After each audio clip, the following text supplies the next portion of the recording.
चल बोलना। देख मैंने 10 में खरीदी किया था, चल तू 7 में ले ले चल। 5 दूंगा। तू भी क्या याद करेगा, 5 में दे दिया, देख ले ले।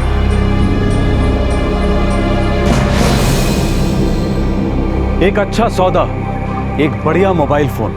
खरीदार ने इस मोबाइल फोन के कोई कागजात नहीं मांगे। बेचने वाले से ये बिल्कुल नहीं पूछा कि क्या ये मोबाइल फोन उसका है या किसी और का। एक बिना कागजात का सेकेंड हैंड मोबाइल फोन अगर किसी को 1/3 दाम पर मिल रहा है तो वो सौदा अपने आप में एक दस्तक है, एक वार्निंग है कि क्या ये मोबाइल फोन सही जगह से आया है या फिर जुर्म के दलदल से।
हट जाओ, पीछे आइए, पीछे आइए, हट जाओ, चलिए पीछे पीछे।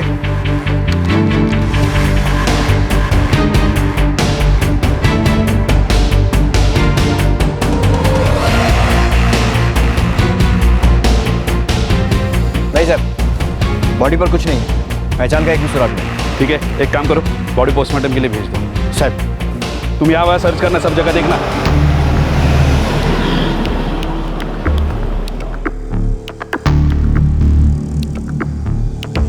सर मैंने पूरा एरिया छान मारा, कोई भी इस आदमी को नहीं जानता था और मर्डर के बारे में भी किसी को कुछ पता नहीं।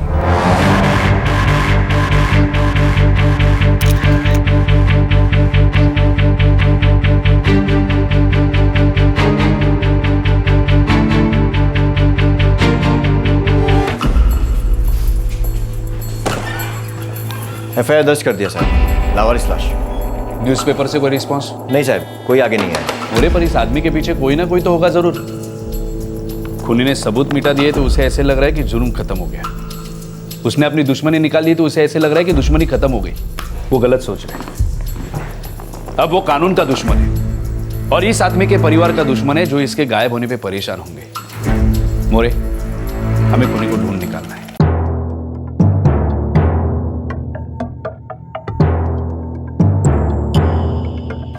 नहीं साहब, कुछ भी नहीं है। हत्या करने वालों ने पीड़ित की पहचान करवाने वाले हर सुराग को मिटाने की कोशिश की थी।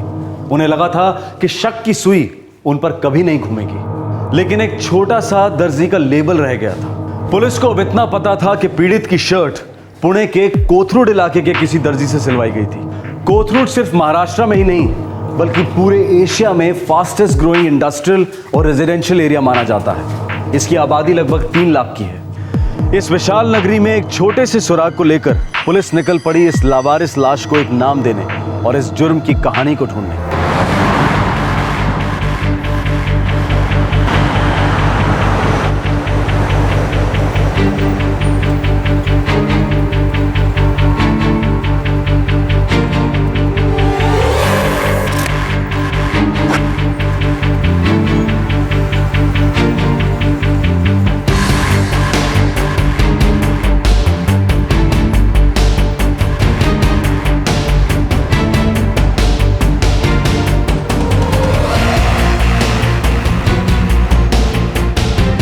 साहब कोथरूड के पूरे इलाके में हर दर्जी की दुकान को ट्रैक करने में न जाने कितने दिन जाएंगे, बहुत सारे आदमी भी लगेंगे। नहीं मोरे, 3-4 दर्जियों से काम चल जाएगा। इस कोथरूड के पूरे एरिया को पहचानो। 3 इलाके हैं, हायर क्लास, मिडिल क्लास और लोअर क्लास। इन सभी एरियो में से एक दो दर्जी की दुकानें ट्रैक करो और सभी को क्वेश्चनिंग के लिए बुलाओ। साहब लेबल पर कोथरूड के अलावा मोहन भी लिखा हुआ है। इसका मतलब या तो इस टेलर का नाम मोहन है या इसकी दुकान का नाम मोहन है। जिन दर्जियों का हम क्वेश्चनिंग के लिए बुलाएंगे उनमें से किसी ना किसी ने तो मोहन टेलर का नाम जरूर सुना होगा। एक चांस लेकर देखते हैं।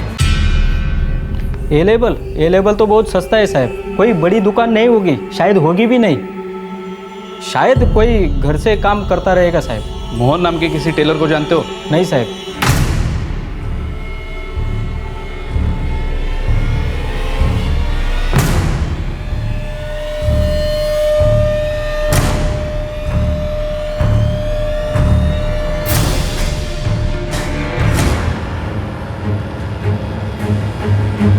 हाँ साहब, ये नाम मैंने सुना है कभी। किससे? मेरे पास एक चेतन नाम का कारीगर काम करता था। उसने कहा था उसने किसी मोहन मास्टर के यहाँ काम सीखा था। ये चेतन कहाँ मिलेगा? अभी वो मेरे टच में नहीं है, लेकिन हाँ उसका मोबाइल नंबर है मेरे पास।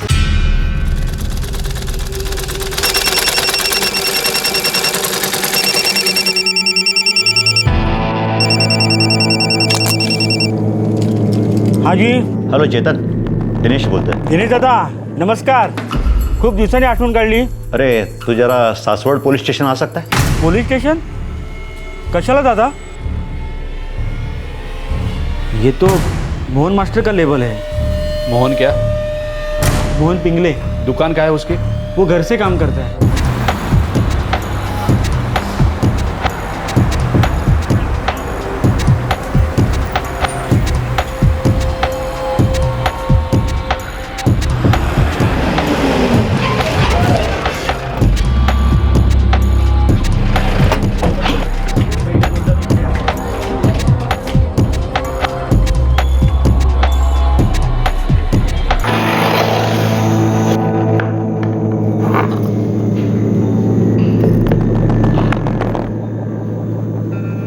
हाँ साहब, ये लेबल तो मेरा ही है. मतलब जाहिर है कि ये शर्ट आपने सी है। हाँ साहब. हम सिर्फ इतना जानना चाहते हैं ये शर्ट है किसकी?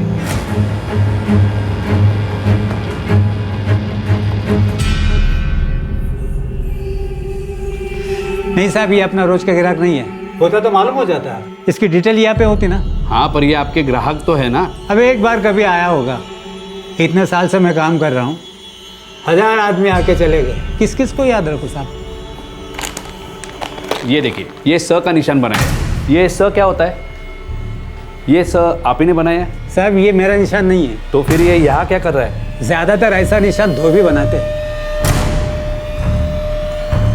टेलर का लेबल अपना काम कर गया था, लेकिन कोई खास प्रोग्रेस नहीं हो पाई थी. एक अंधी गली से तहकीकात अब दूसरी अंधी गली में धकेल दी गई. अब पुलिस का सुराग था एक धोबी का निशान. साहब, किसी भी पुलिस स्टेशन में कोई मिसिंग रिपोर्ट नहीं और न्यूज़पेपर के ऐड का भी कोई रिस्पांस नहीं. मुझे लगता है लाश का क्रियाक्रम कर देना चाहिए. शायद ये आदमी इस इलाके का था ही नहीं. शायद ये यहाँ काम करता था या फिर किसी का इंतजार कर रहा था. कुछ तो स्टोरी होगी मोरे, हमें वो ढूंढ निकालनी.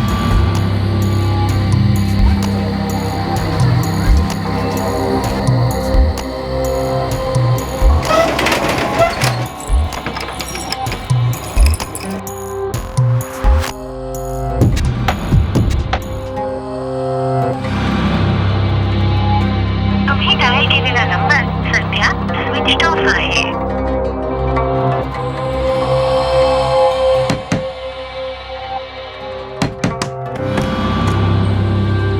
बात हुई क्या? नहीं गाई, अभी फोन भी नहीं लग रहा है. मुझे ना डर लग रहा है मंदार. तेरे बाबा 2 दिन में एक बार तो फोन करते ही है ना रे. अरे दूर का भाड़ा मिला होगा आई. ऐक ऐक, कल पुन्हा जाके आना. ठीक आहे, जाऊन येतो.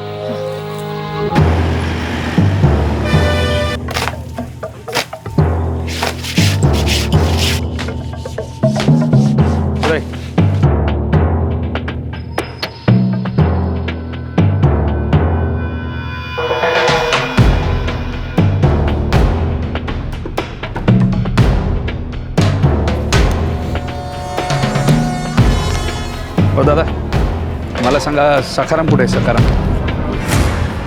ते समोर आहेत ते? समोर.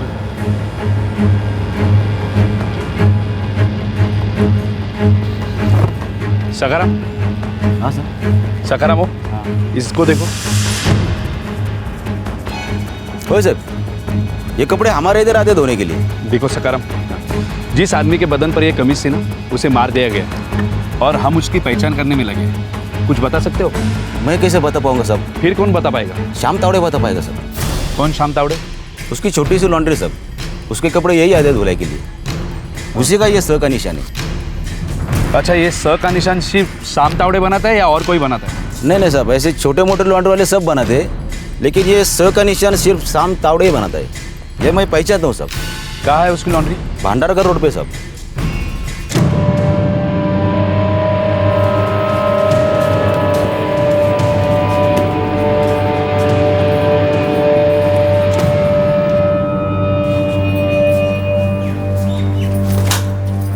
नमस्कार काकू, मी मंदार, रामराव खरड़े का लड़का जो यहाँ रहते। अरे हाँ हाँ, खराड़े बाबू को जानती हूँ मैं। बाबा का फोन नहीं लग रहा है काकू, आप बता सकते कहाँ गए होंगे?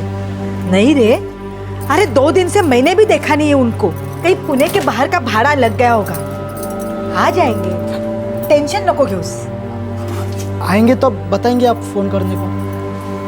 हाँ, तू टेंशन घेऊ नकोस रे पोरा, येतील तुझे बाबा।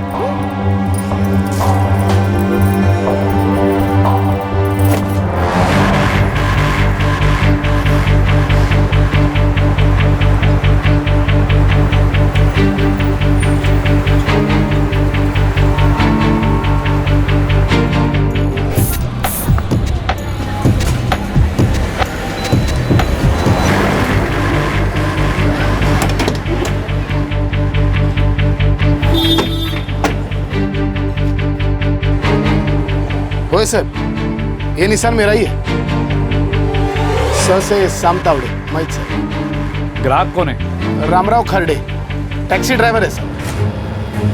होय साहब, यही खरडे भाऊ है। रहते कहाँ थे? पुंडलिकवाड़ी, कोथरूड के पास में है सर।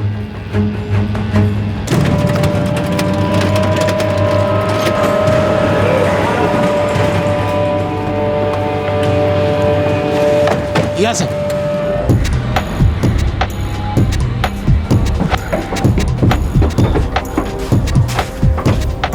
या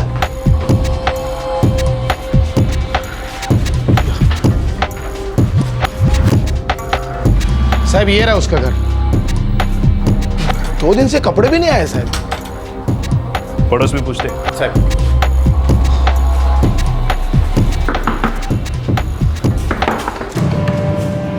अपन?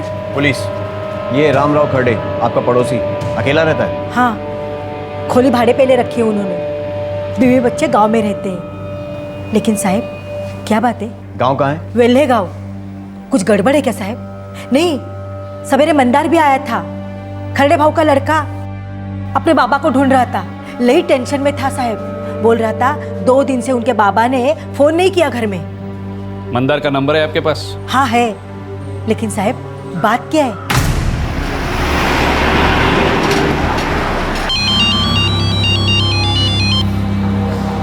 हेलो। हेलो, मंदार खरडे? हाँ बोलते हैं।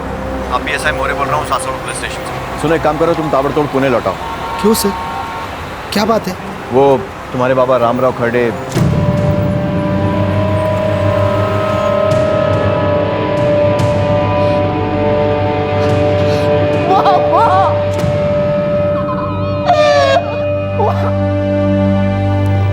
बॉडी हमें कातरज हाईवे के पास मिली। 2 दिन से हम इतने परेशान थे, बाबा का फोन भी नहीं लग रहा था। आज सुबह ही मैं बाबा की खोली पर जाकर आया। तुम्हारे बाबा तुम्हें फोन कहाँ से करते थे? सेल फोन था उनके पास? था ना साहब, वो पुणे में प्राइवेट टैक्सी चलाते थे। कौन सी गाड़ी चलाते थे? टाटा इंडिका।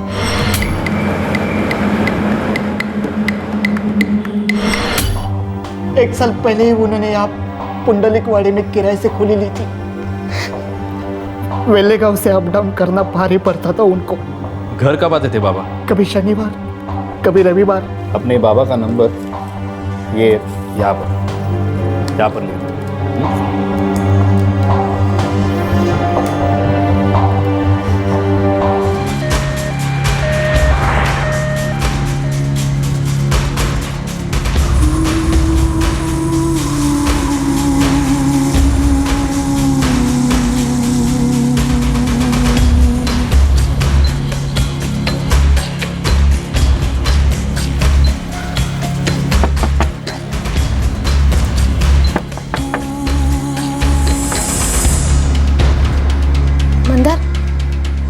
बाबा से? बात हुई उनसे? क्या हुआ? हाँ? चुप चुप क्यों है तू? क्या हुआ तेरे बाबा को? बीमार है क्या?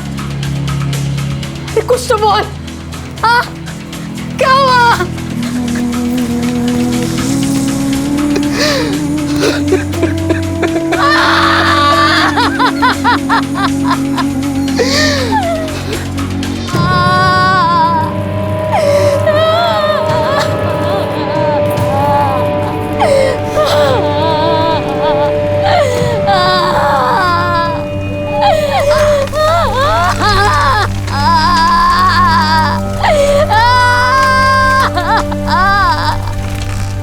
चार दिनों में पुणे पुलिस ने एक लावारिस लाश की आइडेंटिटी को ढूंढ निकाला, जो लगभग बिना किसी सुराग के पुणे के पास हाईवे पर पाई गई थी। पर इस बात की कोई खबर नहीं थी कि इस बुजुर्ग प्राइवेट टैक्सी ड्राइवर की हत्या क्यों हुई होगी और किसने की होगी।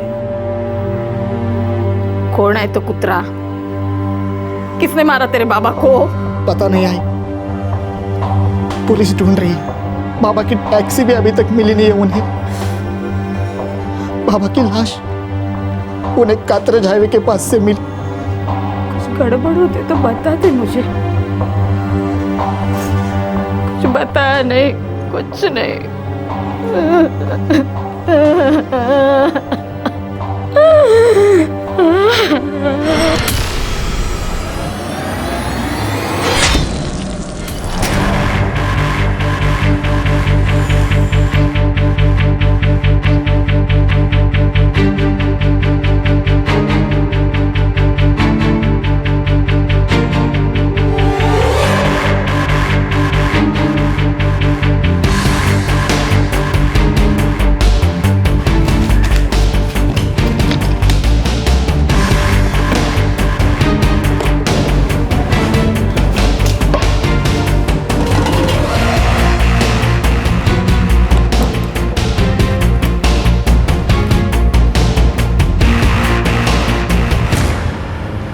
सर,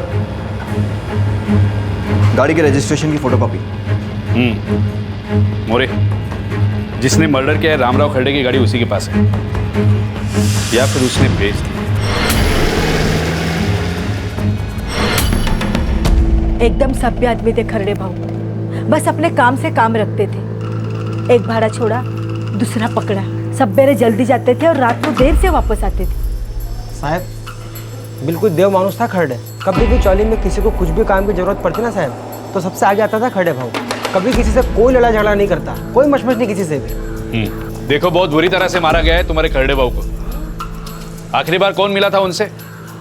हाँ साहब, 24 मई की शाम को मैंने उन्हें देखा था। कुछ बात हुई? कुछ बताया कहाँ जा रहे? बात तो नहीं हुई साहब, लेकिन साहब वो अकेले नहीं थे, उनके साथ में कोई तो था।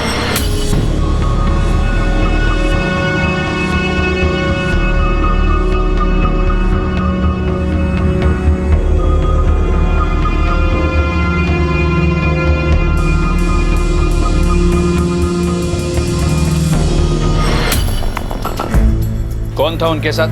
माहित नहीं साहब, पहली बार देखा था। शायद उनका कोई कस्टमर होगा।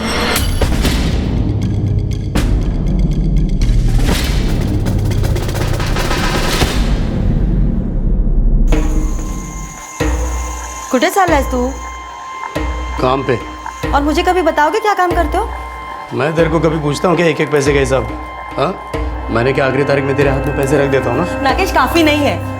मैं जानना ही चाहती हूँ तुम ऐसा क्या काम करते हो पुणे में जो पिछले 8 साल से तुम टाल रहे हो। मेरी वो हमेशा की सीढ़ी चालू मत कर, समझी ना? तुझे विश्वास नहीं होता तो मैं क्या करूँ? कई बार बोला तुझे, पूना में एस्टेट एजेंसी का काम करता हूँ मैं। ग्राहक है वहाँ पर, मिलने आना जाना पड़ता है, समझी? पक पक पक पक पक पक, फालतू नहीं हूँ मैं, समझी ना? नागेश, नागेश, अंधी बहरी नहीं हूँ मैं और गूंगी भी नहीं। एक ना एक दिन तुम्हारा झूठ जरूर पकड़ लूंगी।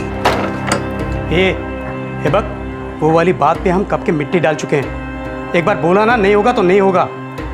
बार बार मुझे सुना के धमकी मत दे, कभी दिमाग सटक गया ना।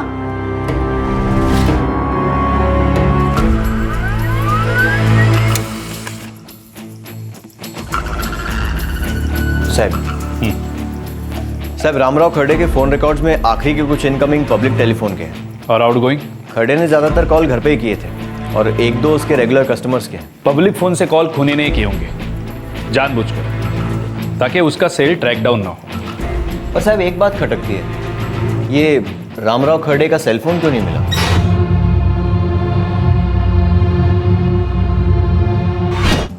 खूनी ले गया होगा साथ में।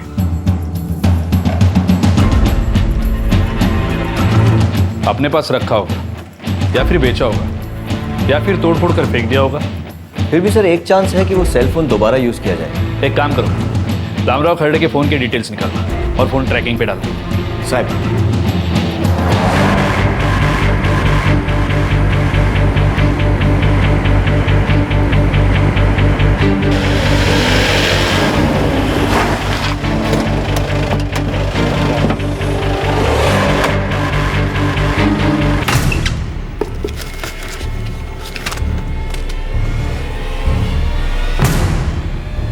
पापा ने 1 साल पहले ही वो मोबाइल खरीदा था। मुझे नहीं लगता उसके कागजात यहाँ घर पे होंगे। उनकी पुणे की खोली में भी नहीं थे, कहीं तो होने चाहिए। नहीं सर, यहाँ है। यही है। थैंक यू, इससे बड़ी हेल्प होगी।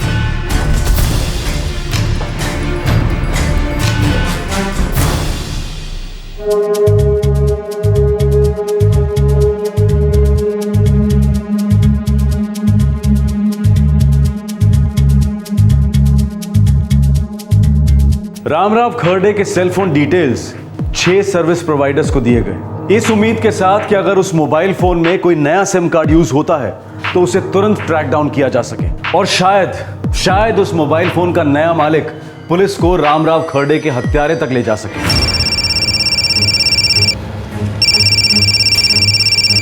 पीआई बाग सासवड़ पुलिस स्टेशन। सर मैं डाटा प्रोटोन से रश्मि बोल रही हूँ। आपने एक इंस्ट्रूमेंट ट्रैकिंग पर डालने की रिक्वेस्ट की थी। करेक्ट सर वो सेल फोन हमारे एक सिम कार्ड के साथ 26 मई को एक्टिवेट हुआ है। अच्छा 26 मई। Yes sir. और बता सकते हैं ये इंस्ट्रूमेंट कहाँ ट्रैक हुआ है, किसके पास है? श्योर सर, ये सोलापुर में सुरेश मापसेकर के पास है। Thank you very much. 26 मई को फ़ोन एक्टिवेट हुआ था सर, और हमें रामराव की बॉडी 25 मई को मिली थी। सुरेश मापसेकर, सोलापुर। फ़ोन मत करना, सीधे घसीट लेना। सर शोलापुर का सुरेश मापसेकर नाम सुना है कभी? नहीं सर, मैं किसी सुरेश मापसेकर को नहीं जानता, सच में नहीं जानता।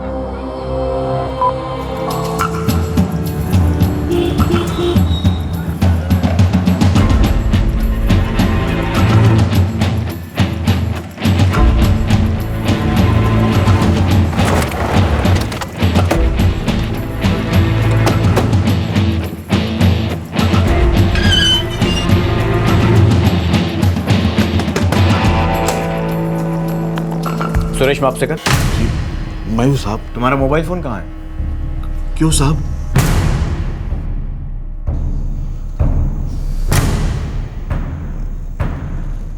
नहीं पहचानता साहब। मैं बताता हूँ, ये रामराव खर्डे है, उम्र 56 साल, पुणे में टैक्सी ड्राइवर थे, जिसे तूने 24 मई को मार डाला और लाश कातरज हाईवे के पास फेंक दी। आई शपथ साहब, जब मैं इन्हें जानता नहीं तो मारूंगा क्यों साहब? जानते नहीं, मारा भी नहीं, तो फिर मुझे एक बात बताओ मापसेकर, ये रामराव खर्डे का मोबाइल तुम्हारे पास क्या कर रहा है? आई शपथ साहब, मुझे नहीं मालूम कि ये मोबाइल पहले किसका था। मैंने तो इसे सेकंड हैंड में खरीदा।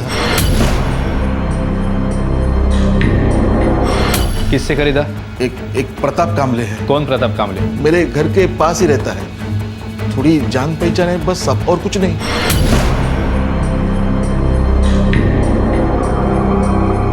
फाइनल बोलना। ये देख, मैंने 10 में खरीदी किया था, तू ले ले, चल 7 में ले ले। 5 दूंगा। तू भी क्या याद करेगा, चल 5 में दे दिया तेरे को। प्रताप को ये मोबाइल कहाँ से मिला मुझे नहीं मालूम साहब, मुझे अच्छे रेट में मिला, मैंने ले लिया। ये प्रताप कामले के यहाँ आने तक तुम यहाँ से नहीं जाओगे।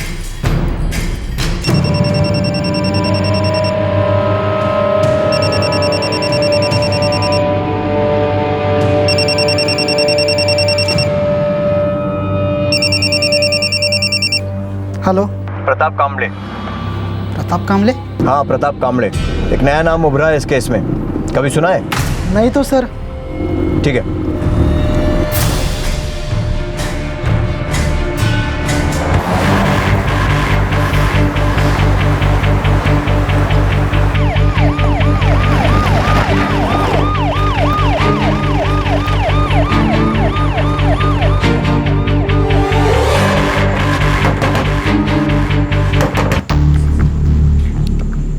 प्रताप कामले। आओ पुलिस। प्रताप कामले, रुक! अबे रुक! रुक!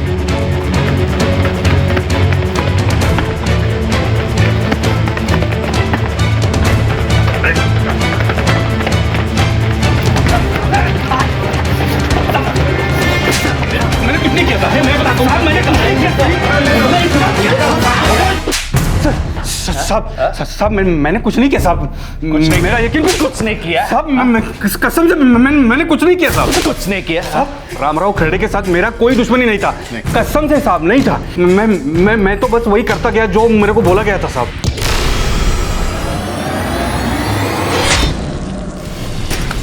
प्रताप कामले, मुझे बता, रामराव खरड़े की सुपारी तुझे किसने दी? बता। साहब नागेश भोसले, वो रामराव खरड़े की हत्या करना चाहता था साहब।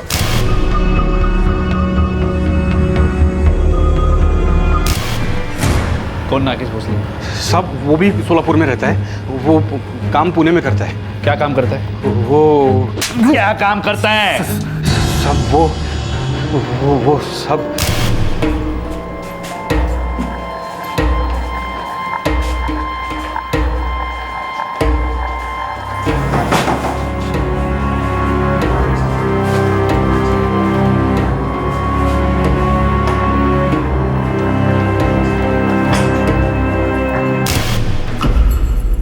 दलाल है।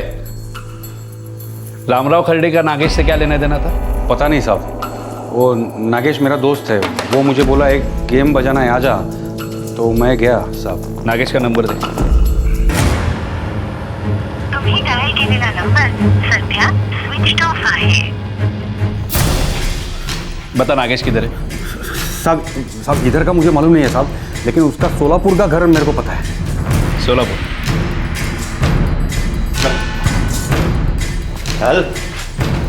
अहो साहब, इस मर्डर से मेरा कोई वास्ता नहीं है। मैंने तो सिर्फ वो मोबाइल सेकंड हैंड में खरीदा था। इस सब के बारे में मैं कुछ नहीं जानता। मुझे लगा कि वो मोबाइल प्रताप का होगा। ये आगे के लिए दस्तक है, पूरी इंक्वायरी करने के बाद चीजें खरीदना। चल। ये तो सर। चल।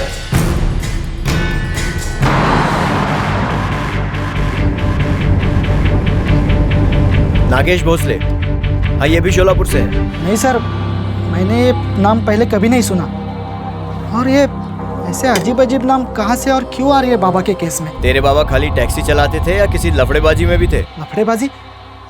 क्या मतलब साहब? ये नागेश भोसले दलाल है लड़कियों का। ऐसा मैं कब बोलूं साहब?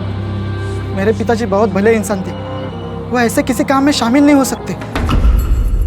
नहीं साहब। ये नागेश भोसले का नंबर ट्रैकिंग पे डाल दो। हो साहब। मैं कब से सोच रहा हूँ कि एक कॉल गर्ल दलाल और इस सीधे साधे टैक्सी ड्राइवर के बीच में क्या कनेक्शन है। साहब, चाल में खरड़े के बारे में सब लोग अच्छा ही बोल रहे थे, ना किसी ने कुछ अजीब देखा और ना कुछ अजीब सुना। हाँ, पर इसका मतलब ये तो नहीं ना मोरे कि कुछ अजीब हो ही नहीं रहा था।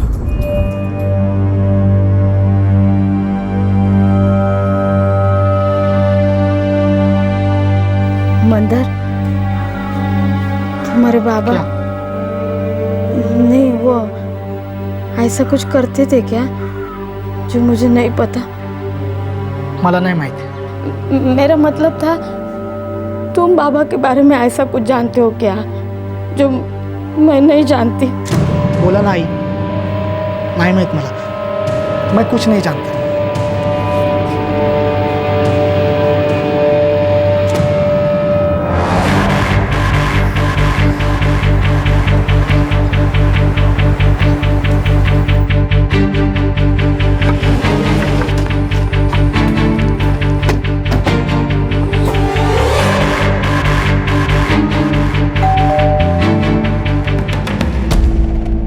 मला खरंच नाही माहिती सर, मेरे पति पूना में ही है, यहाँ नहीं है। पूना में कहा? पता नहीं। और अगर आपको पता चले तो मुझे भी बता देना, और ये भी बता दीजिएगा कि वो काम क्या करते हैं। पति है आपके? तो क्या सब पति अपनी पत्नियों को सब कुछ बताते हैं? 8 साल हुए आपकी शादी को। साल गुजरने से दूरियां कम नहीं होती, अक्सर बढ़ जाती है। सर मैं सच कह रही हूँ, मुझे मेरे पति के बारे में कुछ नहीं पता। नागेश भोसले लड़कियों का धंधा करता है। क्या? रामराव खड़े नाम के एक टैक्सी ड्राइवर का आपके पति ने मर्डर किया है। आप जानती हैं रामराव खड़े को? मैं रामराव खड़े को नहीं जानती, मैं कुछ नहीं जानती इंस्पेक्टर। हो सकता है कि आप कुछ नहीं जानती हो, या फिर यह भी हो सकता है कि आप सब कुछ जानती हो। साहब औरत झूठ बोल रही है, कुछ छुपा रही है, साफ नजर आ रहा था उसके चेहरे से। आपने देखा रामराव खड़े का नाम सुनते ही कैसे फेस चेंज हो गया था उसका। एक काम करो, इस औरत का नंबर ट्रैकिंग पे डाल दो। साहब ऐसा लगता है नागेश भोसले कोई और नंबर इस्तेमाल कर रहा है।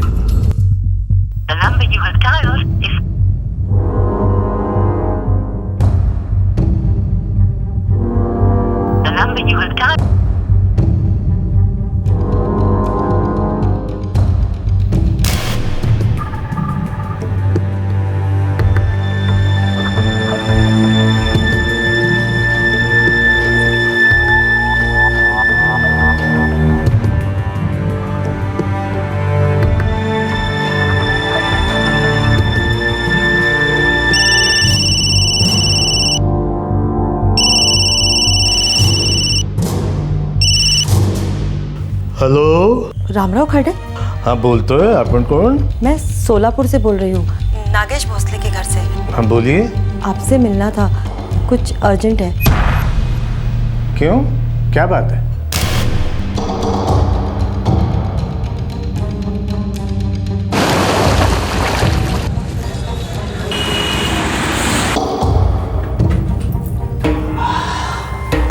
मत जाओ ना। धंधे का टाइम है, क्लाइंट लोग के फ़ोन पे फ़ोन आ रहे हैं, नया दिखाओ नया दिखाओ। ये सारे मर्दों को बस एक ही चीज़ के बारे में इंटरेस्ट रहता है, नहीं? अरे वो लोग ऐसा सोचते हैं, इसी के लिए तो अपना धंधा चलता है। हाँ मेरी जलेबी, चल चलने दी, मुझे लेट हो गया है। मैं भी साथ चलूं? हाँ मैं भी साथ चलूं? तू क्या करेगी आके? एक तो धंधे की लगी पड़ी है और ऊपर से तेरा टेंशन। चल बैठी रहे चुपचाप, फोन पे टच पे रहना।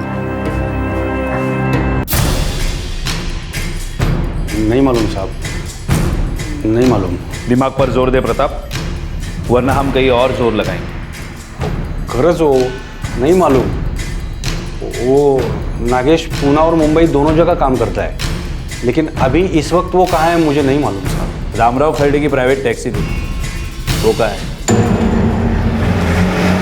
नागेश ने राजू को बोला था कार ठिकाने लगाने को। राजू? वो पूना का ही है, भवानीपेट में रहता है।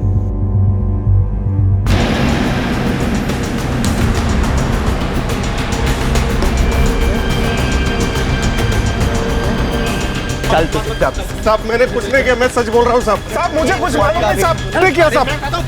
साहब कुछ नहीं किया मैंने साहब। गाड़ी छोड़कर कहाँ भाग गया था?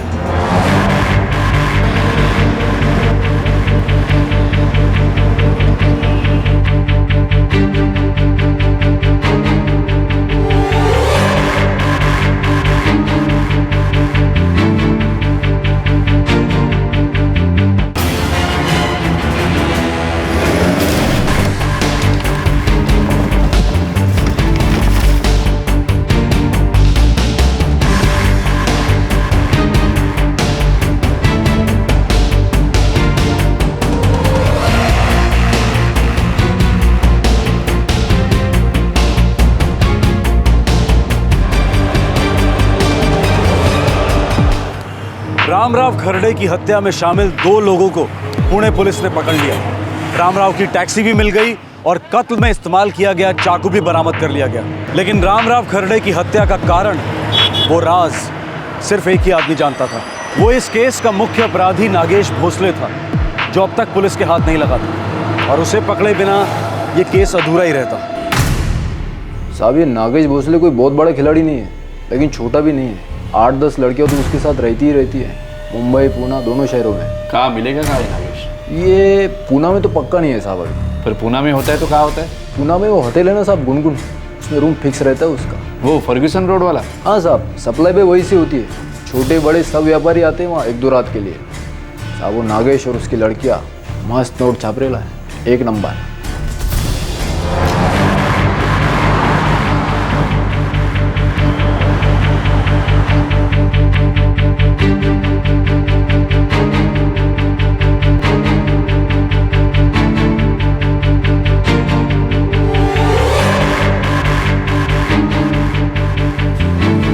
Welcome sir, how can I help you?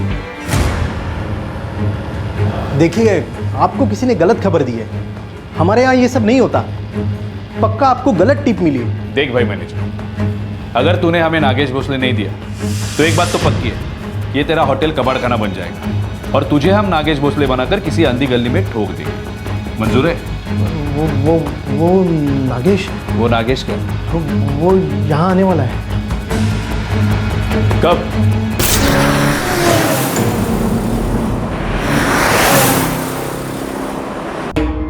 Mumbai से पुणे रिटर्न 5 घंटे, उसका अलग चार्ज करूंगी। जानता हूँ। और हाँ, तेरे को मेरा फुल नाइट रेट पता है ना? और अगर उसने कोई भी नाटक किया ना, ये कर वो कर, तो हर आइटम नंबर का अलग से चार्ज करूंगी, समझा ना? तू मुझे समझाएगी क्या? हाँ? पहली बार सौदा कर रहा हूँ क्या तेरा? अपना मुंह बंद रख, समझी? और जहाँ जरूरत है ना, वहीं खोल। साली मुझे समझा रही है।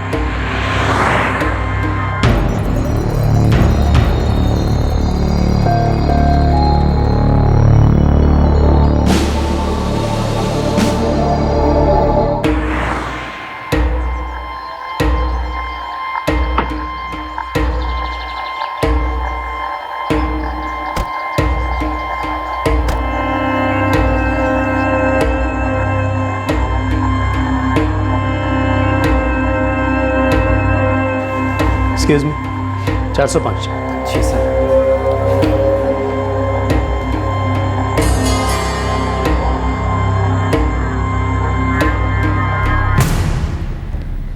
नागेश भोसले। आप कौन? अरे साहब, आप क्या बात कर रहे हैं? मेरे कुछ समझ में नहीं आ रहा। मैं इनमें से किसी को नहीं जानता। कौन प्रताप कामले, कौन राजू टकलिया, कौन रामराव खड़े? सच में? हाँ साहब। पर इन तीनों के नाम तो तुम ऐसे ले रहे हो जैसे ये तुम्हारे लंगोटिया यार है। और हम में से किसी ने तुम्हें ये नहीं बताया कि राजू का पूरा नाम राजू टकले है। तो फिर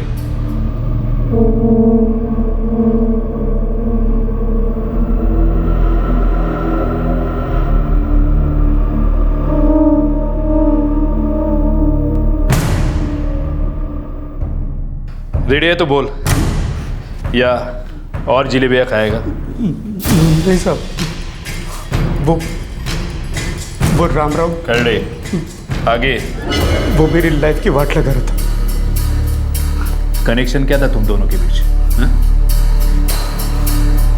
वो रात मैं आपकी लाइफ नहीं भूलूंगा साहब।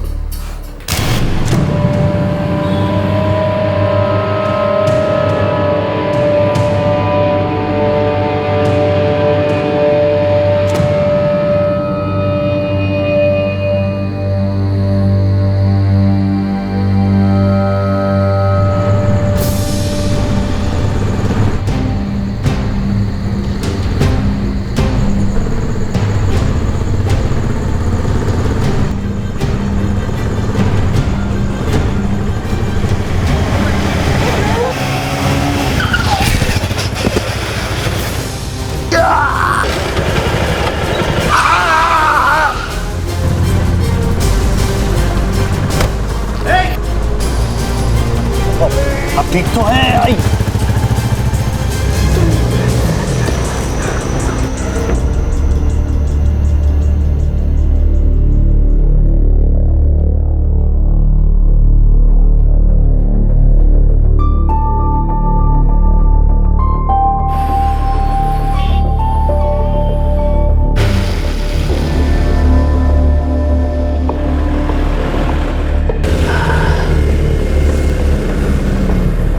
हाँ बस बस बस यहीं रहता हूँ मैं। कितना हुआ? नहीं साहब। अरे नहीं क्या, वैसे भी मुझे टैक्सी की जरूरत पड़ने वाली थी, किराया समझ के रख लो। वैसे भी ये टैक्सी प्राइवेट टैक्सी है सर। तो क्या फर्क पड़ता है, चलो रखो चुपचाप। आप संभालिए।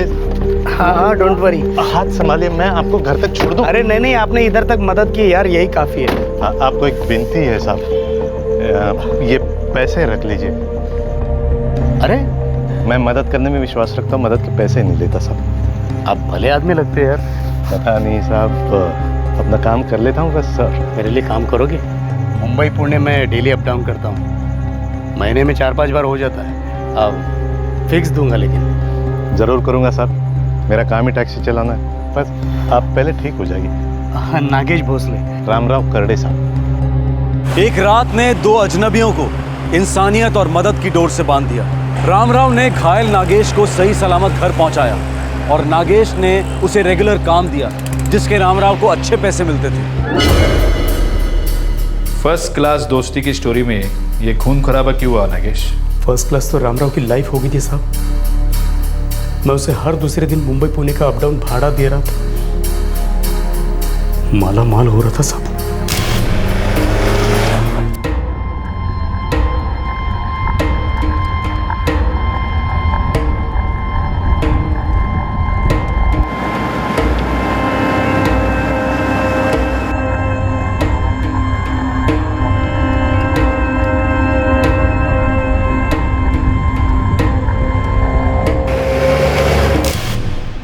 तो हुआ क्या? उसे तुम्हारे गैर कानूनी धंधे के बारे में पता चला और वो तुम्हें ब्लैकमेल करने लगा, राइट? नहीं, वो मेरी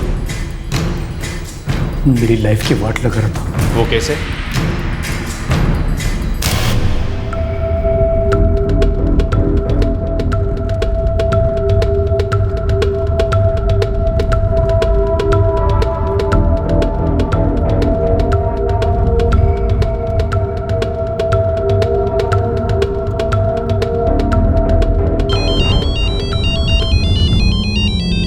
एक मिनट।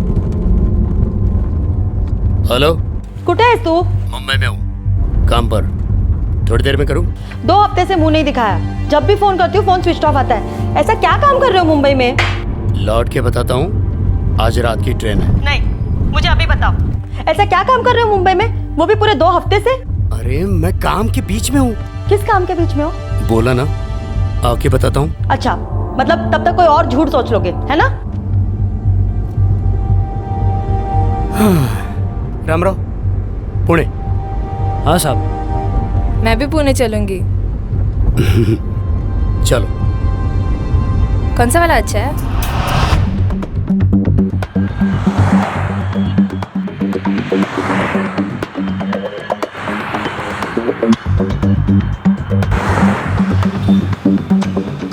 सोलापुर जाना पड़ेगा मुझे। तो पुणे कब लौटोगे? आज रात? नहीं, आज रात तो उसके साथ रहोगे ना, लेकिन कल सुबह जरूर आ जाना, ओके? कल सुबह नहीं, परसों। परसों क्यों? मैं यहाँ पर अकेली बोर हो जाऊंगी। और मैं वहाँ तड़पूंगा अकेला, उसका क्या? सोनू, बीवी के साथ में रहूंगा ना, तो मेरे माइंड में तो ही रहती है, समझी? सच्ची?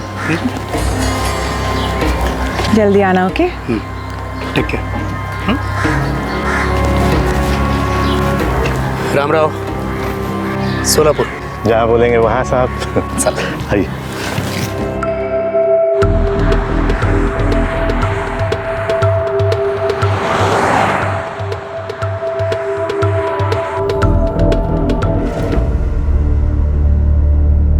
ओके रामराव, चला।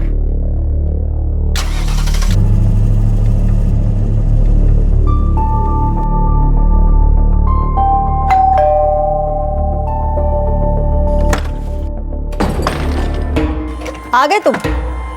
कुछ और दिन बाद आते, ताकि बच्चे भी पूछते, आई ये आदमी कौन है? फिर तेरी सीढ़ी शुरू हो गई। हाँ, पानी तो पूछ लिया होता। तुम्हारी पत्नी मीना को तुम्हारी मुंबई की दोस्त सुनीता के बारे में पता चला? जी, पता चला। नागेश, कौन है ये सुनीता? मैं तुमसे पूछ रही हूँ, कौन है सुनीता? मैं किसी सुनीता विनीता को नहीं जानता। तुम सुनीता विनीता को नहीं जानते? नागेश, तुम झूठ बोलना नहीं जानते, पकड़े गए हो तुम। यही रुको तुम।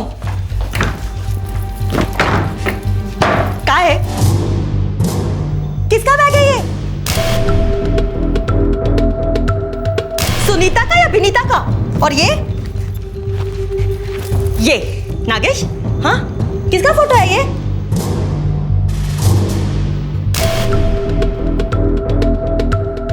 क्या कर रहे थे तुम लोग?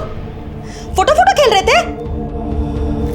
नागेश, उस लड़की ने 27 कॉल किए तुम्हारे फोन पर, शायद डर के कि कहीं ये बैग उस गाड़ी से मेरे हाथ में ना लग जाए। लेकिन देखो, ये बैग तो मेरे हाथ में लग गया नागेश। तुम्हारी रखेल का बैग मेरे हाथ में लग गया। बैग तुम्हारे पास कैसे आया? क्या फर्क पड़ता है? देखो मीना, बैठ के बात करते हैं। अब बात सिर्फ हमारे वकील करेंगे नागेश, और ये डिवोर्स तुम्हें इतना भारी पड़ेगा कि जिंदगी भर याद रखोगे तुम। बड़े बाप की इकलौती औलाद है मेरी पत्नी मीना, और उसे पता चल गया था कि मेरा अफेयर चल रहा है। मतलब मेरी तो बैंड बजने वाली थी, काफ़ी ज़्यादा थी उसकी प्रॉपर्टी, ये वो सब हाथ से चला जाता सब। मीनू, चाहिए तो तुम थप्पड़ मार, लातों से मार, हाथों से मार, कुछ भी कर, लेकिन मीनू, ये नो डिवोर्स। मैं जानता हूँ ये मेरी सबसे बड़ी गलती है, लेकिन एक बार माफ कर दे। डिवोर्स नहीं, अगर अपने बच्चों की खातिर का, अपना मिला जुला खून, अपने प्यार की निशानी मीनू, उनकी कसम तुझे एक बार माफ कर दे। और देख, मैं तुझे इतना प्यार करूंगा कि तू खुद अपने मुंह से बोलेगी कि बस एक बार माफ कर दे मीनू।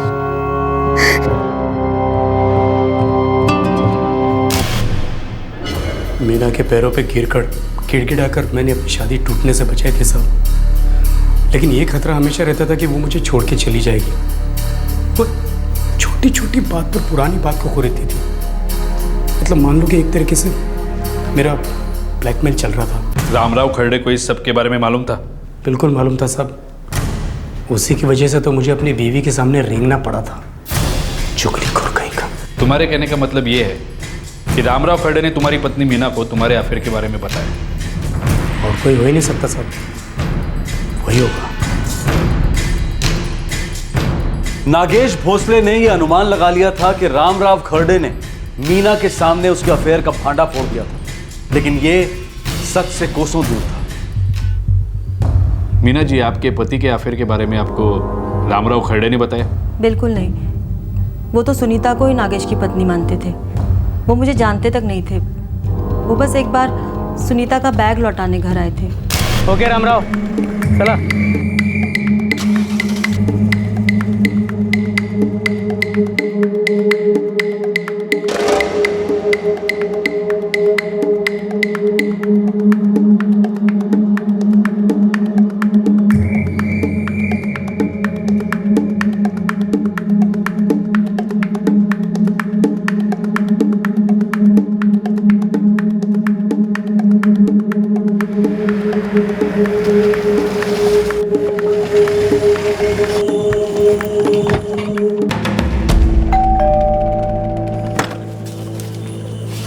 जी नमस्कार। नमस्ते। मैं नागेश जी का ड्राइवर रामराव खरड़े। वो उनकी मिसेस गाड़ी में बैग भूल गई मैडम।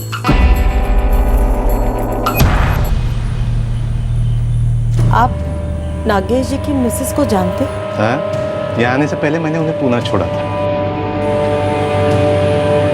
अब ठीक है, मैं ये बैग उन्हें दे दूंगी। ठीक है, नमस्कार।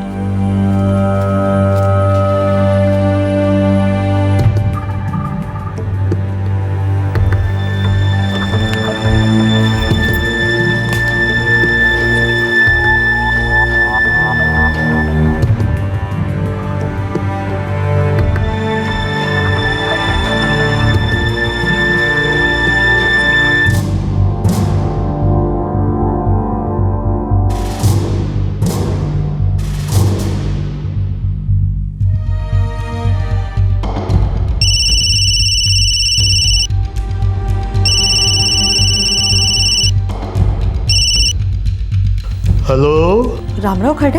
हाँ बोलते हो, अपन कौन? मैं सोलापुर से बोल रही हूँ, नागेश भोसले के घर से। हाँ बोलिए। आपसे मिलना था, कुछ अर्जेंट है।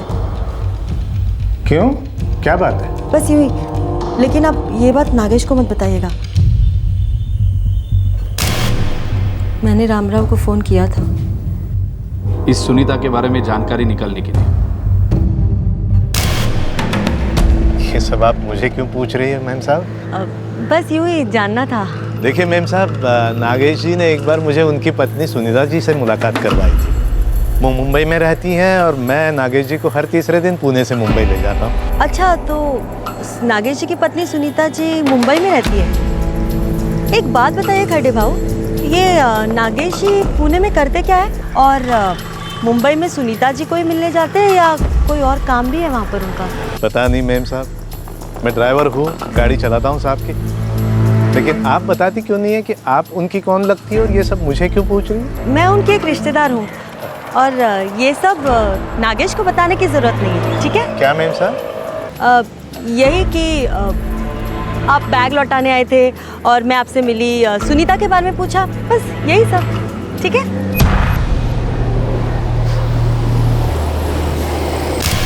और तुमने तुम्हारे सारे गुस्से का निशाना उस गरीब रामराव खरड़े को बनाया जिसे कुछ मालूम ही नहीं था। सब कुछ मालूम था उसको।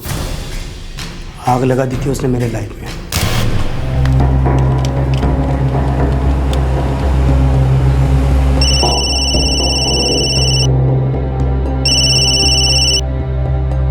नमस्कार साहब। रामराव, आज रात को सातारा। कितने बजे आऊँ आपके घर पिकअप करने साहब? अरे नहीं, इतना टाइम नहीं है अपने पास। 1 घंटे में निकलना है अपने को। एक काम करता हूँ, मैं आता हूँ तेरे इधर, साथ में निकलते हैं। ठीक है साहब, मैं तैयार हूँ। ओके चल। फुल काम कर देना सालों का। ये नागेश बाबू पूछ सकता हूँ क्यों? मत पूछ, बस इतना समझ ले, काम करना और खिसक लेना, समझा? ठीक है। मैं तुम दोनों को हाईवे से पिकअप करूँगा, कातरज के रास्ते से। हम वहाँ रेडी रहेंगे।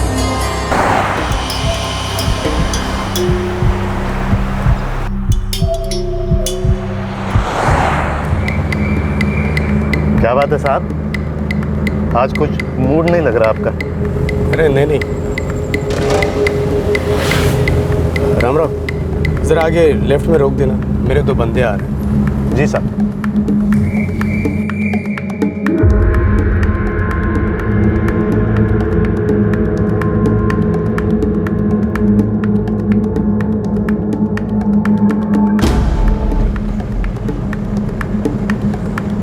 रामराव, थोड़ा गाड़ी रोकते हैं आगे, वो सुसु के लिए।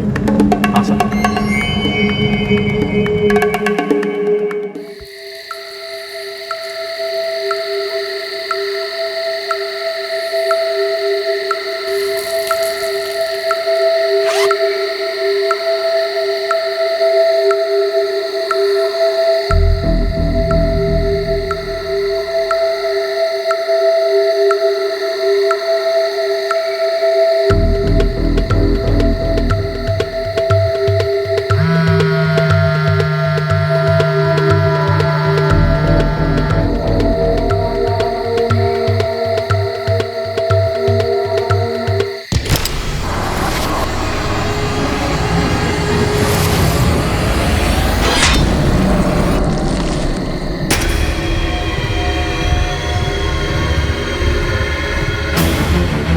तुम्हारे लाइफ की वाट तुमने और सिर्फ तुमने लगाई है नागेश भोसले, और उन दोनों की भी।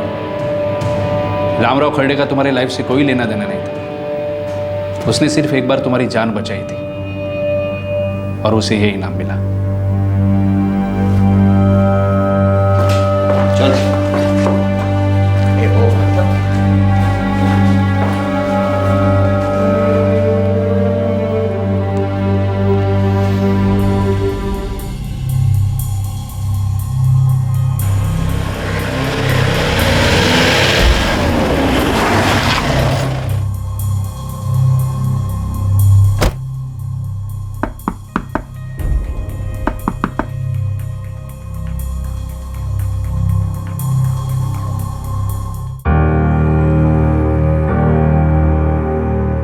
सभी खूनी पकड़े गए।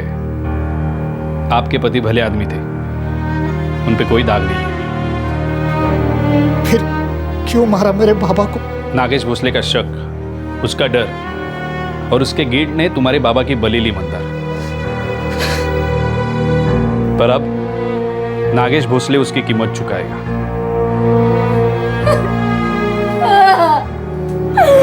आई आई आई। रामराव खरड़े को इस बात की भनक तक नहीं थी कि जिस महिला से नागेश मुंबई में मिलता था वो उसकी पत्नी नहीं है।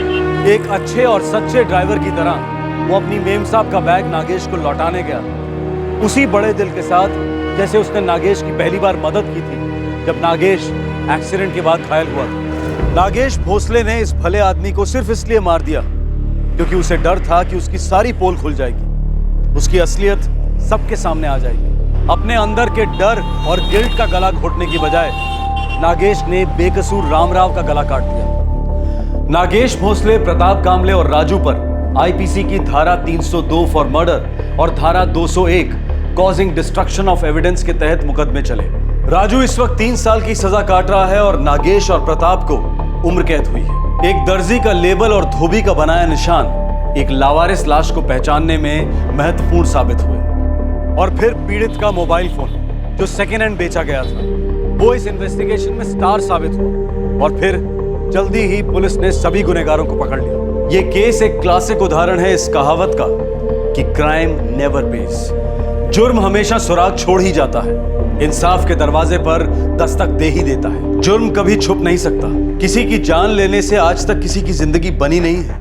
इस तरह के और भी एपिसोड देखने के लिए हमारे चैनल को सब्सक्राइब करें और बेल आइकन दबाना ना भूलें।